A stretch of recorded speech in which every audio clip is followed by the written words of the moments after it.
वो कहते हैं कि तुम्हारी शख्सियत से ही सबक लेनी नई नस्लें, वही मंजिल पे पहुंचा है जो अपने पांव चलता है और डुबो देता है कोई नाम तक भी खानदानों के, किसी के नाम से मशहूर होकर गांव चलता है।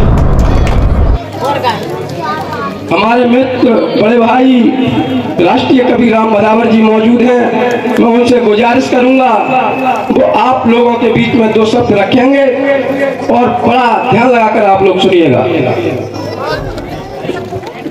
आप सभी को बहुत प्रणाम और नमस्कार। माताएं बहनें बैठी और चाचा ताऊ पिता तुल्य अभिभावक जन सभी पूरे गाँव के लोग उपस्थित हैं। पूज्य पंचवटी स्थान को प्रणाम करता हूं और जो कलाकार हमारे देश के अन्य अन्य कॉलेज से आए, आप सबका भी गाँव में बहुत बहुत स्वागत है। कुछ एक बातें मैं आप सबसे कहना चाहता हूं और मुझे लगता है कि वो इन दिनों कहनी बहुत ज़्यादा जरूरी हो गई। पिछले 10-15 सालों से इस मंच पर हम लोग लगातार काम कर रहे हैं और रामलीला का कार्यक्रम निर्विराम और अनवरत रूप से चल रहा है। पिछले 2-3 सालों से व्यस्तताओं के कारण मंच पर उपस्थित नहीं रह पाए और भी लोग नहीं रह पाए और कमाने खाने की व्यवस्थाएं हैं, लेकिन बहुत सारी शुभकामनाएं वर्तमान कमेटी को जिन्होंने इस परंपरा को जिंदा रखा, वरना इसको खत्म हो जाने में कोई बहुत ज्यादा कसर बची नहीं थी। किसी भी प्रारूप में यह कार्यक्रम चल रहा है और ईश्वर का कार्यक्रम, हमारे राम का कार्यक्रम कभी रुकता नहीं है, वह चलता है। वो लोग दुर्भाग्यशाली होते हैं जिनके यहाँ से ये खत्म हो जाता है। बहुत शुभकामनाएं दीपू भाई साहब को, अजय को और जैन साहब को, पंडित जी को, जिन्होंने इस कार्यक्रम और भी इस कार्यक्रम की बुनियाद में जो लोग लगे हैं उनको बहुत बहुत साधुवाद कि इन्होंने इसको जिंदा रखा। मासूम गाजियाबादी जी बड़े अच्छे शायर हैं, गाजियाबादी।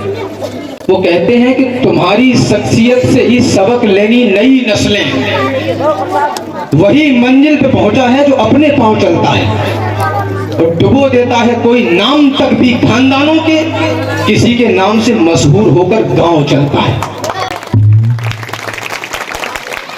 पूरे देश के हर कोने में जाने का सौभाग्य मुझे इस पंचवटी स्थान की कृपा से मिला। मैं देखता हूँ 300-300, 400-400, 500-500 की जनसंख्या वाले गांव लाखों करोड़ों का कार्यक्रम खड़ा कर देते हैं 10 दिन में। पूरा गांव दुल्हन की तरह सजा दिया जाता है। पिछले 10-15 सालों में, 1.5-2 दशकों में हमारे व्यक्तिगत स्वार्थ गांव की परंपराओं पर इतने हावी हो गए हैं कि हमें अब इज्जत और बेइज्जती की भी परवाह नहीं है। और एक बात विशेष कहना चाहता हूँ, लल्ला बंद का तो प्रसाद बाद माटी वो सचिन रुक जा थोड़ी देर में। हमें अब इज्जत और बेइज्जती की परवाह भी नहीं है। 53 या 54वां साल इस मंच को है। 15 साल से मैंने इस मंच से एक बात सुनी, ईश्वर माफ नहीं करता किसी को। 15 सालों तक, 17 सालों तक मैंने एक बात इस मंच से सुनी, कलाकार भी उपस्थित, आप भी सुनना, बहुत अच्छी बात है, ये कमी है हमारी, लेकिन कह रहा हूं। इस मंच से कहा गया कि हम कहीं बाहर के कलाकार नहीं बुलाते, सारे कलाकार हमारे गांव के ही। यहाँ व्यास जी बैठते थे, लखनपुरा के निरंजन भाई साहब, यहाँ सूत्र दादा बैठते थे, दुलारे भाई साहब और तमाम लोग इधर उधर के गांव से आते थे। इनके बड़े दिल देखिए कि ये सुनते भी थे, अपमान भी सहन करते थे और काबू करते थे। ईश्वर ने ऐसी प्रक्रिया बना दी कि आज पूरे के पूरे कलाकार बाहर के हैं, गाँव का एक भी कलाकार नहीं है। ताली बजाओ, मैंने अच्छी बात की। बहुत ज्यादा कुछ कहना नहीं चाहता। हमारी व्यक्तिगत बातें, व्यक्तिगत आलोचनाएं, व्यक्तिगत लड़ाइयां बनी रहे और रहती हैं, कोई दिक्कत वाली बात नहीं है। समाज का हिस्सा है, अच्छाई और बुराई साथ चलती है। ये सच है कि दुनिया में पैरोकार शांति के होंगे, लेकिन कुछ किरदार वीरता और क्रांति के होंगे। कुछ होंगे जो खिले हुए फूलों की बात करेंगे, कुछ समाज के रक्षा में सूलों की बात करेंगे, कुछ बसंत के मौसम वाले गीत कहेंगे प्यारे, कुछ पतझड़ से भी लाएंगे चुनकर फूल हजारे।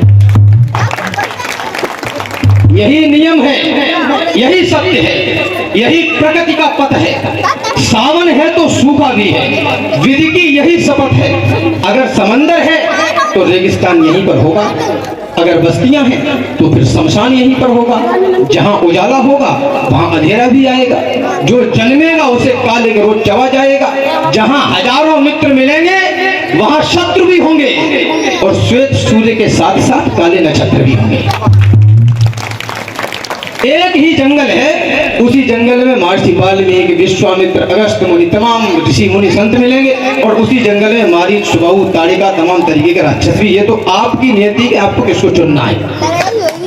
मैं बस नए लोगों से ये कहना चाहता हूँ कि बुजुर्गों के मार्गदर्शन, चाहे एक ही बुजुर्ग हो उतना ही पर्याप्त। बुजुर्गों के मार्गदर्शन में 53 वर्ष होगा इस मंच को, तो 53 वर्ष से लगातार ये गांव अपने दम पर अपनी आर्थिक संपत्ति को लगाकर इस कार्यक्रम को कर रहा है।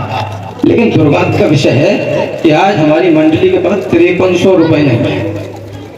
100 रुपए तो बचे होंगे हर साल। मेरा एक प्रस्ताव है पूरे गांव के पूरे समाज के सामने है। वो प्रस्ताव ये है, यहाँ पर राजा भी है, आदरणीय कुलदीप भाई साहब भी है, सारे लोग हैं, सारे मौजूद लोग हैं।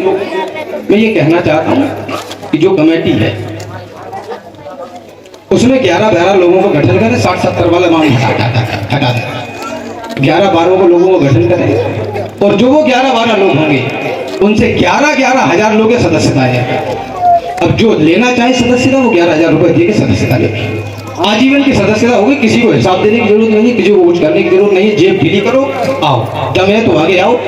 दुनिया में इतिहास के परेक पन्नों में कथा सामर्थ्य की, इतिहास में लिखते नहीं बातें कभी भी व्यर्थ की, और दुनिया में सदा ताकतवरों का राज है, जिसकी भुजाओं में है बल वह विश्व का सरताज है। मैं 53-54 साल की इस परंपरा को और ज्यादा भव्य और दिव्य रूप में देखना चाहता हूं, और मेरा ये मानना भी है कि यहाँ प्रथम पंक्ति से लेकर अंतिम पंक्ति तक बैठे हुए प्रत्येक गांव के नागरिक के मन में भी ये इच्छा होगी कि ऐसा कुछ हो।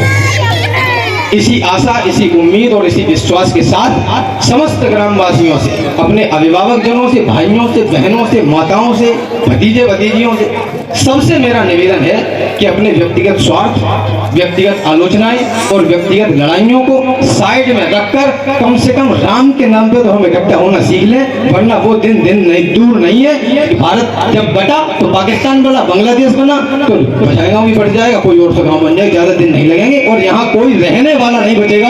मैं इस बात का दावा कर सकता हूँ, जहाँ भी गांव के बाहर लोग रह रहे हैं, जिन्होंने बाहर बस गए, वहीं उनकी नौकरी चाकरी घर मकान हो गए, उनसे जब जाकर बाहर शहर में मिलता हूँ तो उनका एक ही वाक्य होता है कि रामू अब गांव में वो माहौल नहीं बचा, हमें वो माहौल वापस लाना है और हम लाकर रहेंगे। मेरी बात को कोई अपने आत्मसम्मान से न ले। सभी से मेरा निवेदन है कि कल से ही कम से कम राम के नाम पर हम इकट्ठा होना सीख जाएं। ऐसी उम्मीद और इसी आस्था के साथ भगवान श्री रामचंद्र की जय भारत।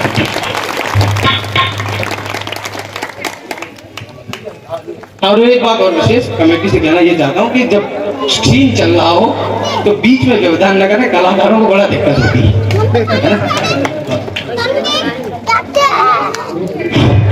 काफी अच्छे विचार हमारे मित्र कबीर राम भरावर जी ने रखे, और मैं गांव से गुजारिश ये करूंगा कि कल राम बारात दरवाजे दरवाजे पहुंचेगी, और उम्मीद करूंगा पूरे गांव से कि हमारे भगवान राम का आप लोग बेहतरीन तरीके से स्वागत करेंगे।